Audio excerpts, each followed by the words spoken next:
Hii ni filamu kutoka Korea Kusini inayohusu mlipuko wa maambukizi ya virusi vya zombie kwenye treni inayosafiri kutoka Seoul kwenda Busan. Filamu inaanza kwa kutuonesha mtu mmoja akipita mahali palipowekwa karantini ya muda kwa sababu ya uvujaji mdogo wa kemikali katika kampuni ndani ya wilaya hiyo. Baada ya mtu huyo kupita salama, ghafla anashtushwa na kitu kilichogonga gari lake. Anaposhuka kuangalia, anagundua kuwa aligonga mbuzi na imeshafariki. Kwa ajabu, mbuzi ile ikaamka na kugeuka zombie. Tunakutana na Seok-woo, mfanyabiashara mwenye mafanikio lakini asiyejali sana familia yake. Ana uhusiano mbaya na binti yake, Suan. Katika siku yake ya kuzaliwa, Suan anamwomba baba yake waende Busan kumtembelea mama yake. Seok-woo, ingawa amebanwa na kazi, anakubali. Wanapanda treni ya KTX kutoka Seoul kuelekea Busan. Huku treni ikisubiri muda wa kuondoka, msichana aliyejeruhiwa anaingia ndani ya behewa moja la nyuma. Baada ya muda mchache, anabadilika na kuwa zombie na kuanza kushambulia abiria, akieneza virusi kwa kasi.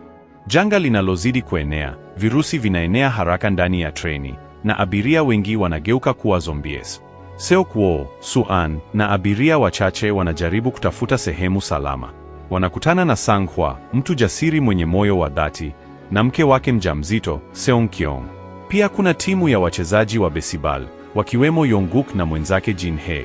Treni inapofika Daejeon, wanatarajia msaada wa jeshi, lakini wanakuta mji tayari umejaa zombies. Wanarejea haraka ndani ya treni na kugawanyika katika makundi mawili, wale waliokwama mbele na wale walioko nyuma wakizingirwa na zombies. Seok-woo, Sang-hwa na Yong-guk wanapambana kwa ujasiri kuvuka mabehewa yenye zombies ili kuwaokoa Suan na kundi lingine. Hata hivyo, Sang-hwa anajitolea mhanga akiwashikilia zombies ili wenzake waendelee mbele. Usaliti na kuanguka kwa ubinadamu, wanafanikiwa kufika kwenye behewa salama, lakini abiria wengine wanaongozwa na Yeon-suk, mfanyabiashara mwenye ubinafsi, wanakataa kuwaruhusu kuingia kwa hofu ya kuambukizwa. Seok-woo na wenzake wanalazimishwa kwenda kwenye behewa lingine. Yeon-suk kwa woga wake, anasababisha vifo zaidi pale anapomsukuma Jin-hae kwa zombies, jambo linalomsababisha Yong-guk kuvunjika moyo na kushindwa kujitetea, hivyo naye anawawa. Safari ya mwisho kwenda Busan. Treni inapogonga kitu na kusimama, abiria wachache waliobaki wanajaribu kutafuta usalama.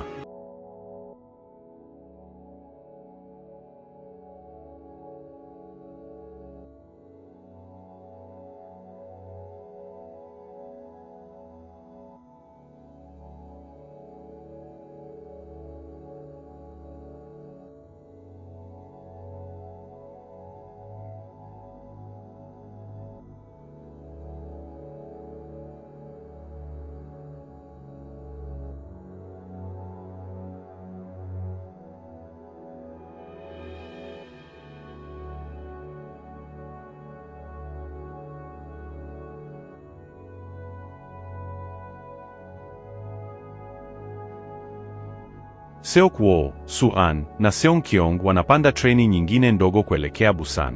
Hata hivyo, Yeon-suk, aliyebaki hai lakini ameambukizwa, anawashambulia. Seok-woo anapambana naye lakini anaumwa. Akitambua mwisho wake umekaribia, anamwaga Suan kwa huzuni na kujitupa nje ya treni ili asimdhuru binti yake. Hatimaye, Suan na Seong-kyong wanafika Busan, ambapo wanajeshi wanawakaribisha baada ya Suan kuonyesha hana maambukizi kwa kuimba wimbo aliomfundishwa na mamake. Hitimisho, Train to Busan ni filamu inayoonyesha jinsi binadamu wanavyokabiliana na maafa, ubinafsi na kujitolea kwa wengine. Je, una mtazamo gani juu ya filamu hii? Tuandikie maoni yako hapo chini.